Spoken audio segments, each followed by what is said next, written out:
இந்த heavy type வெஹிக்கல்லாம் எந்த type of break use பண்ணுறாங்க உங்களுக்கு தெரியுமா? அப்ளை பண்ண உடனே எப்படி தான் இந்த பிரேக்லாம் சடனாக நிற்குதுன்னு உங்களுக்கு தெரியுமா?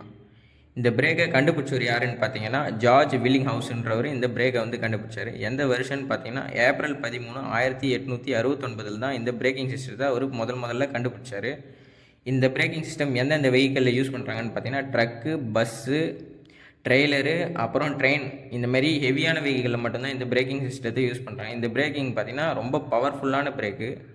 இந்த பிரேக் பார்த்திங்கன்னா ஃபஸ்ட்டு ட்ரெயினில் தான் செக் பண்ணி பார்க்குறாங்க. இந்த பிரேக் சிஸ்டம் எதுக்காக யூஸ் பண்ணுறாங்கன்னு பார்த்தீங்கன்னா, மற்ற பிரேக்கிங் சிஸ்டத்தோட இது பவர் ரொம்ப அதிகம், எஃபிஷியன்சி அதிகம், ஹைட்ராலிக் பிரேக்கை விட பவர் அதிகம் இந்த பிரேக்கிங் சிஸ்டம். இந்த பிரேக்கிங் சிஸ்டமில் இருக்க பார்ட்ஸ்ன்னு பார்த்தீங்கன்னா, கம்ப்ரஸரு, ஏர் டேங்க்கு, பிரேக்கிங் சேம்பரு, பிரேக் ட்ரம்மு, ஏர் ட்ரையரு, ஃபுட் வால்வ், இது போன்ற முக்கியமான பார்ட்ஸ் தான் இதில் இருக்குது. இது எப்படி யூஸ் ஆகுதுன்னு பார்த்தீங்கன்னா, கம்ப்ரஸர்னு பார்த்தீங்கன்னா அட்மாஸ்பியரில் இருக்க ஏரை பார்த்தீங்கன்னா கம்ப்ரஸ் பண்ணி டேங்க்கு அனுப்பும். பிரேக்கிங் சேம்பரை வந்து டிரைவர் பிரேக் அப்ளை பண்ணும்போது அந்த ப்ரெஷரை பார்த்தீங்கன்னா பிரேக்கிங் ட்ரம்முக்கு எடுத்துன்னு போவோம். ஏர் ட்ரையர்னு பார்த்தீங்கன்னா அந்த ட்ரம்மை வந்து க்ளோஸ் பண்ணும்.